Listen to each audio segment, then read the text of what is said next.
Assalamualaikum warahmatullahi wabarakatuh. Perkenalkan, nama saya Inki Megawati Kintani, absen 14 dari kelas 12 IPS 1. Di sini saya akan menjelaskan bagaimana terjadinya runtuhnya Vietnam Selatan. Nah, saya akan menjelaskan latar belakang, penyebab, proses runtuhnya sampai bersatunya Vietnam, dampak, dan kesimpulan dari sejarah terjadinya runtuhnya Vietnam Selatan ini. Yang pertama, saya akan membahas latar belakang dan penyebab runtuhnya Vietnam Selatan. Perang Vietnam yang berlangsung selama 20 tahun merupakan bentuk nyata dari perbenturan ideologi demokrasi liberal dan komunis di masa Perang Dingin, mengakibatkan pecahnya negara ini menjadi dua bagian, yaitu Vietnam Utara yang berhaluan komunis dan Vietnam Selatan yang berhaluan demokrasi liberal. Perpecahan negara ini berawal dari perseteruan antara Viet Minh dan pasukan Prancis yang ingin kembali berkuasa di kawasan Indochina, khususnya Vietnam. Melalui sebuah konferensi internasional yang berlangsung di Jenewa tahun 1954, senjata-senjata pun diberlakukan. Ditetapkanlah garis demarkasi antara Vietnam Utara dan Vietnam Selatan. Penyebab awal terjadinya runtuhnya Vietnam Selatan yaitu terjadinya Perang Indochina I pada tahun 1946 sampai 1954, yaitu antara Vietnam Utara yang didukung oleh Tiongkok dan Vietnam Selatan didukung oleh Prancis. Ho Chi Minh kembali melakukan serangan dengan melakukan Perang Indochina II kepada Vietnam Selatan dengan bantuan Uni Soviet. Kenapa Ho Chi Minh bersikeras ingin menghancurkan Vietnam Selatan? Karena Vietnam Selatan dianggap sebagai penghalang persatuan Vietnam yang telah ia cita-citakan. Selanjutnya, saya akan menjelaskan proses runtuhnya Vietnam Selatan sampai bersatunya kembali Vietnam Selatan. Dalam masa pemerintahan Ngo Dinh Diem mendapatkan dukungan baik militer maupun ekonomi dari Amerika Serikat. Hal itu didasari oleh kekhawatiran Amerika Serikat terhadap menyebarnya kekuatan komunisme yang gencar dari Vietnam Utara. Pemberian bantuan militer itu didukung oleh Amerika Serikat pada masa pemerintahan Presiden Lyndon B. Johnson. Pada 1970, Perang Vietnam semakin melebar hingga daratan Laos dan Kamboja. Proses menuju perdamaian mulai digagas pada akhir tahun 1970, seiring makin intensifnya demonstrasi anti-perang yang berlangsung di Amerika Serikat. Pada tahun 1971, Vietnam Selatan menyatakan diri akan mengurusi masalah keamanan dan pertahanannya secara mandiri meskipun peralatan logistiknya masih ditunjang oleh Amerika Serikat.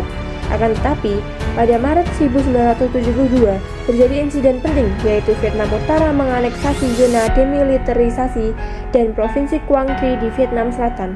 Rencana menuju perdamaian pun gagal dan dimulai kembali pada tahun 1973 di Paris, Prancis. Pada 27 Januari 1973, proses menuju kesepakatan perdamaian akhirnya digagas kembali. Kesepakatan perdamaian itu ditandatangani pada 31 Januari 1973 dan dikenal dengan nama The Paris Accords.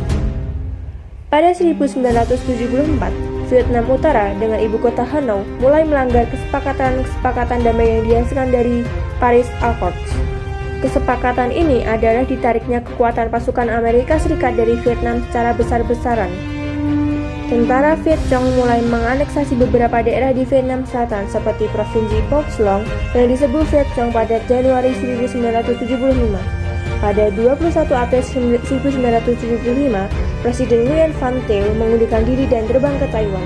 Pada 30 April 1975, Saigon, ibu kota Vietnam Selatan, dikuasai seluruhnya oleh Vietnam Utara.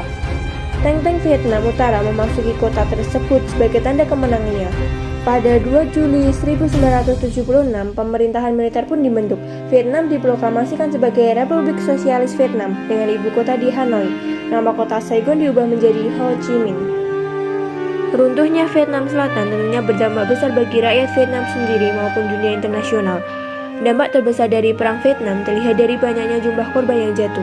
Amerika Serikat menghabiskan dana yang sangat banyak untuk membiayai perang ini, tetapi berakhir dengan kekalahan.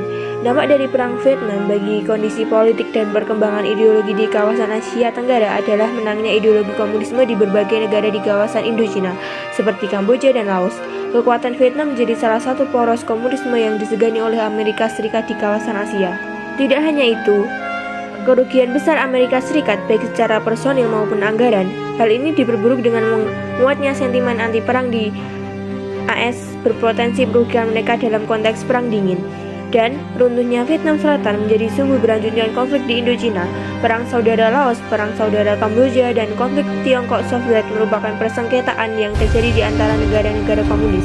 Konflik di Indochina baru mereda pada 1990-an bersamaan dengan runtuhnya Uni Soviet.